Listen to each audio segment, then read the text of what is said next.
was almost expecting you to say how Welmu he does, but then I remember I was going to hold back. You're not me. You don't make those types of jokes. Oh, yes, I do. Well, I do, but true, I felt that my premiere on IPL in US, I was going to save you guys the pain of that. That I will keep for the next IPL. We'll see how it goes. Whatever the case, it is my pleasure to bring you Eclypsia's final player and their ace for this matchup. It is Welmu. He is in the light blue, and he is playing Protoss to the west of Atlantis Spaceship versus his opponent, Dignitas Killer, who is living up to his name at this stage. He is in the orange trunks, playing Zerg to the north. No kidding, and he is killing Eclypsia players left and right here, sending out that probe scout on 9 right after the pylon. Wants to get there in time to deny this hatchery. Kind of a big deal to be able to do something like that. Yep. And this is one of those maps. It's not too surprising, really, that Welmu chose it. You know, if you can take 3 bases as a Protoss player, you're gonna be in a fantastic position against Zerg. You know, they're going to be under a lot of pressure then to take a 4th base, which is usually here on this map. It's forward towards your opponent. Becomes very, very difficult. A lot of people would say this is a pretty good map for Zerg, and I wouldn't necessarily argue with that too much. You can get 3 bases generally as a Zerg player, but the real issue is more Protoss getting 3 bases, and that's kind of what Welmu's going to be counting on in this game.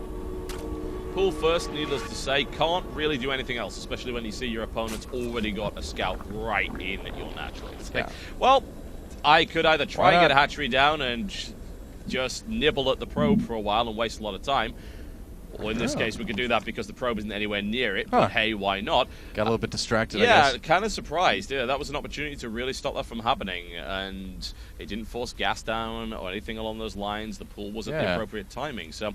Oh, well, a reasonable start here, and we've actually got Nexus before Forge for Welmu on the other side here. He does at least have a lot of information about what his opponent's doing. Yeah, I mean, he knows, and he's not going to be too terribly surprised, really. The next thing he's going to want to do is exactly what we see here, sending that probe down to the 3rd base location to check to see if there's going to be a quick hatchery. He can leave it there, you know, for a couple seconds or so. Actually, he's not even leaving it there. Wow.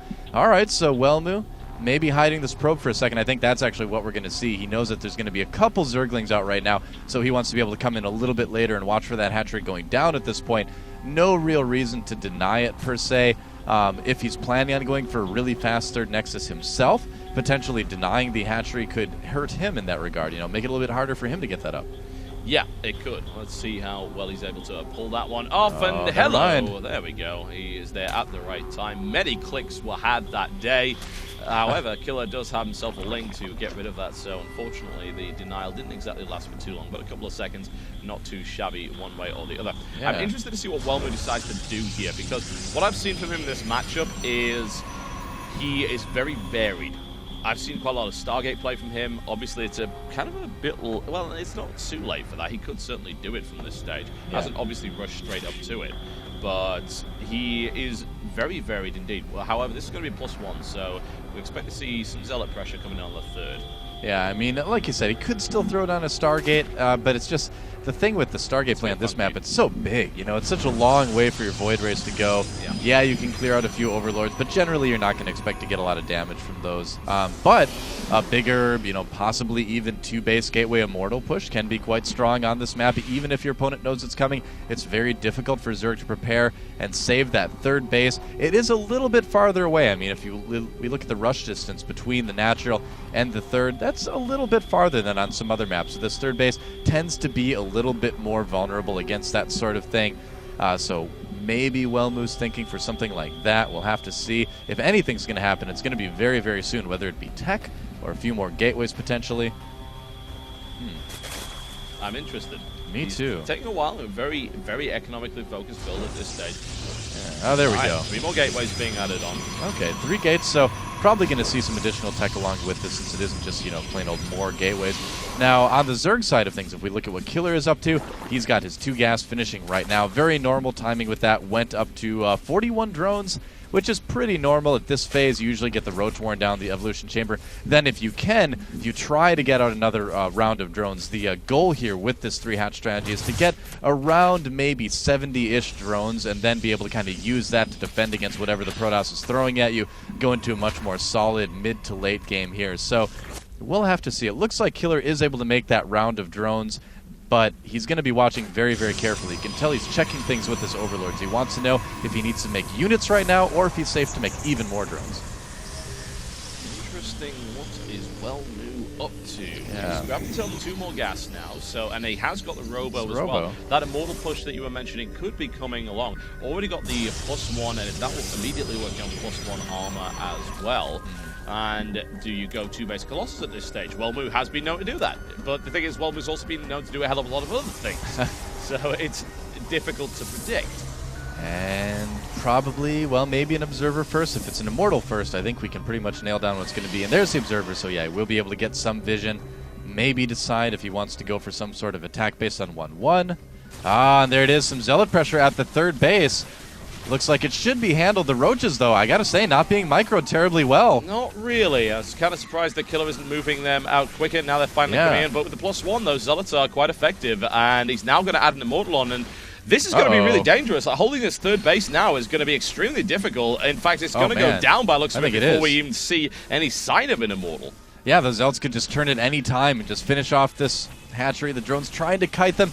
More Roaches showing up. Oh, man, that hatchery getting very, very low. All the Zealots need to do is focus it. Just tickle. Just tickle. Give it a bit of a poke. And 34 hit points. There it goes. Yeah, I like the fact that Welmu actually took as long as he felt that he needed to bring that down. A lot of other players would have just taken down that hatchery immediately, but no, he did more damage. He killed more drones. He held up his opponent for longer before doing that. So nicely timed there. Impressive play there by Welmu thus far. Now adding on 3 more gateways, and we're going to see this big 2-base Immortal push. That is going to be extremely hard to deal with. Oh, man, yeah, going up to a total of, it would appear to be 8 gateways. Yeah, 8-gate Immortal off of 2 bases. And after killing that 3rd, the lack of larva alone that Killer is going to have. Yeah, he has 3 hatcheries, but you really need that 3rd as well, and you need that Queen injecting that 3rd. It becomes very, very difficult to hold the type of push that our Protoss player is doing with those limited resources, too. I mean, if we look at the drone count, he wasn't able to get up to that kind of magical 70 drone number. If he had, maybe he would have been able to keep that 3rd a little bit easier, but either way, it's going to be a tough road for Killer ahead in the next couple minutes. No kidding. 7 Overlords coming in for Killer, who's absurdly supply blocked and has been stuck for a while. And when this big 2-base Immortal push is coming, that's the last time you want that to happen. You really, really don't. Oh, well, throwing a Warp Prism in there as well. Love that addition. Been seeing that quite a bit. Saw it recently where Soke actually did a very similar build against Dongray Gu in the MLG Spring Arena. It almost worked. Unfortunately, it was Dongray Gu. But you add the Warp Prism in to give that extra micro capability and that extra pylon. It keeps the Immortals alive much, much longer. The absurd number of sentries in that mix. I don't even see how this is holdable at this stage. Not with that 3rd going down. So hard. I don't think so. Killer's going to have to do something pretty damn miraculous to hold on to this one. Doesn't have the upgrades, doesn't have the roach speed. He's up against a ton of sentries. He's got no other real options. He's been delayed by losing that 3rd, and that is kind of key to making this push work. His only real hope is to catch this army in the middle of the map. If he can do that, kill off some sentries, he can end the push. And, you know, to a certain extent, Welmu is a little bit in the middle of the map, but every inch he goes forward is another inch that Killer can't afford to give him. Well, here comes the reinforcements as well. That was beautiful. Look at that. Catching a couple of roaches, using the Stalkers as a body blocker to prevent that from happening. And, well, if Killer holds this, I'll be very, very impressed. Because this is a really powerful push coming in right now. Yeah, Force Field's trapping a few roaches. Actually, a little bit over Force Fielding, but he's got so many sentries it may not matter. The energy on these sentries doing pretty well, as you can see. Yeah, it's not bad. And that Warp Prism's so good. Yep, we've got an attempt to focus the Warp Prism down with that Queen, but I don't think that's going to be happening anytime soon. The 3rd base under grave threat here as Welmu attempts to take a match back for Eclypsia, looking very likely to do so at this stage. No kidding. Yeah, well, the hatchery goes down yet again. The forces need to run away on Killer, forced into a bit of a counterattack. Now, a lot of times you'll see Zergs doing this, especially on maps like Daybreak. It's very common. That's the word I'm trying to squeeze out there. Common for Zergs to go for a base trade instead. But the problem is you need to go for that base trade immediately. You can't stay and fight at your 3rd and then go for it, especially on a map like Atlantis Spaceship. So I don't know how successful this is really going to be for our Zerg player. He's going to give it a try, though. Yep, he is. And if he can focus down that gateway, at least he can get in, start doing some damage. But the full force of Welmu's army has now landed directly on top of this base here. Guardian shields overlapping, plenty of firepower and units available. Good efficient trades here from Welmu. And this trade, I don't think is going to work out, simply because, hey, well, I've got sentries. As long as I keep my main alive, then there's nothing you can do. If he Yeah. keeps those roaches out, then that'll just be a GG. There are no tunneling claws to allow him to get under that. Well, at this point, Welmu, all he needs to do, he doesn't even need to kill all the buildings and do anything like that. He just needs to cripple his opponent to the point where he can just move his army away. Just go home and be like, all right, well, that's that. I mean, I can kill what you've got at my base. You're too crippled to come back from it after you lose your army. And that's the end of the game. Looks like this Nexus will go down. Really surprised it got in, actually. No kidding, yeah. Really am.